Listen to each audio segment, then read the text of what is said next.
کہ مکڑی کو مارنے والے کو کئی طرح کی بیماریاں لگ جاتی ہیں، کئی طرح کی بیماریوں میں وہ ملوث ہو جاتا ہے، اس کو نہ مارے، اس لیے کہ اس کو اعزاز ہے میرے آقا صلی اللہ علیہ وسلم کی حفاظت میں اپنا جال بن دیا تھا۔ یار غار کا مطلب غار کا ساتھی، اور قرآن نے بھی اس کا ذکر فرمایا، قرآن میں بھی اس کا ذکر آیا ہے کہ یاد کرو اے محبوب جب آپ غار میں تھے اور آپ کے ساتھی آپ کے ساتھ تھے۔ ایک ہی ساتھی کا ذکر اللہ نے فرمایا ہے 10ویں پارے میں۔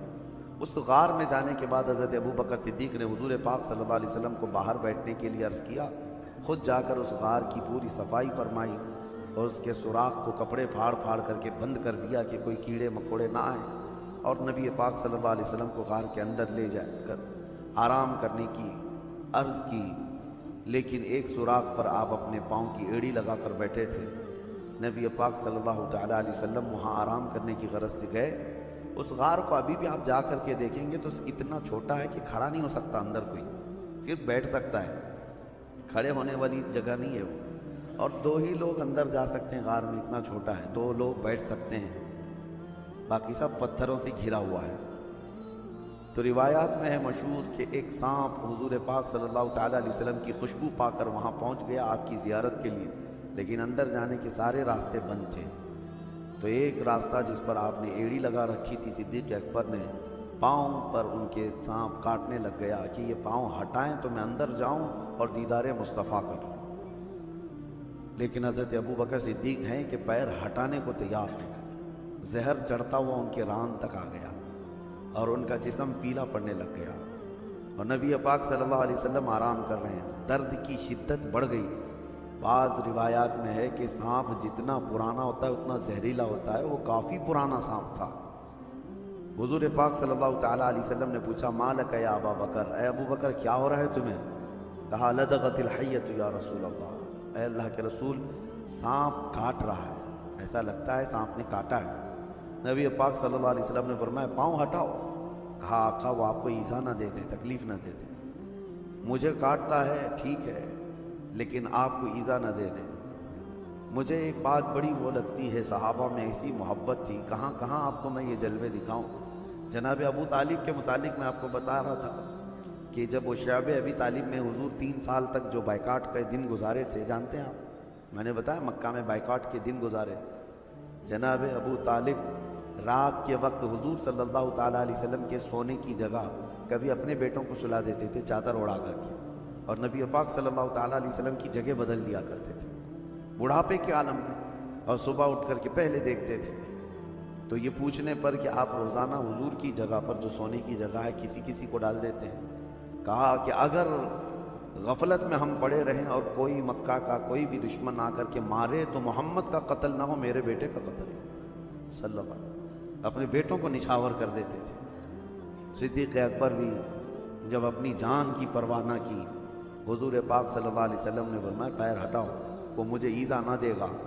سانپ اندر داخل ہوا، جی بھر کر کے میرے آقا کی زیارت کیا۔ نبی پاک صلی اللہ تعالیٰ علیہ وسلم کی زیارت کے مشتاق دنیا میں کون نہیں ہے سوائے ابلیس کے؟ حضور پاک صلی اللہ تعالیٰ علیہ وسلم کا ہر کوئی مشتاق ہے۔ واپس سانپ چلا گیا، نبی پاک صلی اللہ علیہ وسلم نے اپنا لعاب پاک نکال کر حضرت ابوبکر کے پیر میں لگایا، وہ زہر ختم ہو گیا۔ حضرت ابوبکر صدیق کو زندگی بھر اس زہر کا کبھی درد نہیں محسوس ہوا۔ یہ معجزہ بھی تھا میرے آقا صلی اللہ علیہ وسلم کا۔ یقیناً وہ لمحہ مبارکہ میں اللہ نے شفا رکھی ہے، شفا رکھی ہے۔ ان کا نام پڑھ کر کے شہد کی مکھی شہد میں مٹھاس لاتی ہے تو خود اس منہ مبارک میں کتنی مٹھاس ہوگی۔ وہ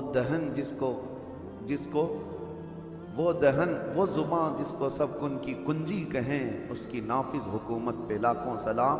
وہ دہن جس کی ہر بات وحی خدا، اس کی قاہر ریاست پہ لاکھوں سلام۔ نبی پاک صلی اللہ تعالیٰ علیہ وسلم کے ساتھ 3 دن تک کا وہاں قیام تھا۔ 3 دن کیسے رہے لوگ، یہ بھی میں آپ کو بتا دوں۔ یہ 5000 فٹ اونچا پہاڑ، ایک بار آپ چڑھ کے آنا، اللہ توفیق دے آپ سب کو۔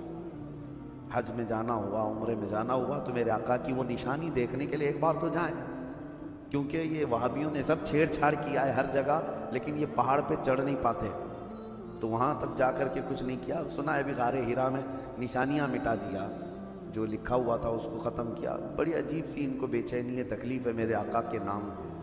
لیکن کتنا مٹاؤ گے؟ مٹ گئے، مٹتے ہیں، مٹ جائیں گے، آدھا تیرے یا رسول اللہ، نہ مٹا ہے نہ مٹے گا کبھی چرچا تیرا۔ غار ثور پہ آپ جائیں، ایک بار جا کر کے آنے کے بعد آپ کو اندازہ ہو جائے گا کہ کیسا سفر ہے۔ لیکن ان دنوں میں 3 دن تک جب تک میرے آقا تھے، حضرت ابوبکر صدیق کی بڑی صاحبزادی حضرت اسما روز اپنے گھر سے کھانا لاتی تھیں اور غار ثور تک کھانا پہنچاتی تھی اور پھر واپس آتی تھی۔ دن میں 2 مرتبہ جاتی تھیں کھانا لے کر کے اور پھر واپس آتی تھی۔ نہ کوئی انہیں تھکن تھی، نہ کوئی اکتاہٹ تھی۔ اسی لیے صدیق اکبر کا جو گھرانہ ہے وہ میرے آقا صلی اللہ علیہ وسلم پر لٹ جانے والا گھرانہ ہے، بے پناہ محبت کرنے والا گھرانہ۔ اور صدیق اکبر کی ہی گھرانے کو یہ اعزاز حاصل ہے پورے صحابہ میں کہ حضور اکرم صلی اللہ تعالیٰ علیہ وسلم کی ذات پر حضرت ابوبکر کی 4 پیڑھیاں صحابی ہیں، باقی کسی کو یہ اعزاز نہیں ہے۔ 4 پیڑھیاں، یعنی حضرت ابوبکر صدیق کے والد بعد میں ایمان لائے، ابو قحافہ وہ صحابی، حضرت ابوبکر صحابی، حضرت ابوبکر صدیق کے ایک بیٹے ہیں وہ صحابی، حضرت ابوبکر کے پوتے وہ بھی صحابی۔ حضور اکرم صلی اللہ علیہ وسلم کی زندگی میں یہ 4 پیڑھیاں ایمان بھی لائیں اور سب کے سب صحابیت کا شرف بھی پائی، پورا خاندان نچھاور کیا ہوا ہے۔ پھر اب یہاں سے نبی پاک صلی اللہ تعالیٰ علیہ وسلم جو غار ثور میں تھے، اب دیکھیں روایات یہ بتاتی ہیں کہ مکہ کے کفار وہاں تک بھی پہنچ گئے۔ وہ پیروں کے نشان دیکھنے کے ماہر تھے عرب والے، کبھی اونٹنیوں کے پیر کے نشان ڈھونڈتے، کبھی لوگوں کے گئے ہوئے پیروں کے نشان ڈھونڈتے۔ عرب تو اس میں ماہر تھے، حتیٰ کہ وہ پیروں کے نشان دیکھ کر کے بتا بھی دیتے کہ کون سا خاندان گیا ہے یہاں سے، کون سے قبیلے والے لوگ گئے ہیں۔ اور جیسے کہ مشہور روایت یہ ہے، حضرت ابوبکر کو ابو بکر جو کہا جاتا ہے، ان کا جو نام ہے یہ مشہور جو ہوا ابو بکر۔ بکر جو ہے نا عرب کا ایک بہت بڑا نصاب آدمی، نصاب کا مطلب وہ نشانیاں دیکھ کر کے نسب بتانے والا۔ اس کا حال یہ تھا کہ وہ پیروں کے نشان دیکھ کر کے تقریباً وہ خاندان کا پورا بایو ڈاٹا بتا دیتا، بایوگرافی بتا دیتا کہ کون سا خاندان کا آدمی یہاں سے گیا ہے۔ تو وہ بکر بہت مشہور تھا کہ نسب پورا بتاتا ہے۔ اور حضرت ابوبکر صدیق رضی اللہ تعالیٰ عنہ کا حال یہ تھا کہ وہ کسی کے انگلی کا پور، یہ پور جو ہے یہ دیکھ کر کے اس کی 8 پشتیں گنا دیتے تھے کہ تیرا باپ یہ ہے، تیرا دادا یہ ہے، تیرا پردادا یہ ہے، تیرا فلاں یہ ہے۔ حضرت ابوبکر صدیق نسب کے اس میں اتنے ماہر تھے، اسی لیے آپ کو کہا گیا وہ تو بکر ہے جو ایک خاندان بتاتا ہے، یہ بکر کا باپ ہے جو 8 پشتوں تک بتا دیتا ہے، ابو بکر۔ تو حضرت صدیق اکبر رضی اللہ تعالیٰ عنہ کے ساتھ وہاں تھے، تو کفار جو ہے پیروں کے نشان ڈھونڈتے ڈھونڈتے وہاں تک پہنچ گئے۔ کہاں تک؟ پہاڑ تک بھی پہنچے، کیونکہ مکہ میں دوسرے ہی دن یہ اعلان ہو گیا تھا جو محمد اور ان کے ساتھی کو ڈھونڈ لائے گا اسے 100 اونٹ انعام میں دیے جائیں گے، 100 اونٹ دیے جائیں گے۔ اس زمانے میں 100 اونٹ کا مطلب یہ ہوا کہ 100 کار، یعنی آج کے زمانے میں جو کار ہے، کار کی جو قیمت ہے وہی اونٹ کی قیمت تھی اس وقت۔ جس کے پاس ایک کار ہے آج وہ ایک سواری والا سمجھا جاتا ہے، بڑے اچھے طبقے والا سمجھا جاتا ہے یا مڈل کلاس کا ہے، اور جس کے پاس اس سے زیادہ ہے تو وہ ہائی لیول کا آدمی ہے۔ اب 100 اونٹ، ابھی یہاں کوئی اعلان کر دے کہ 100 مرسیڈیز کسی کو ملیں گے تو اسی سے آپ کو اندازہ ہو جائے گا 100 مرسیڈیز کا مطلب کیا ہے۔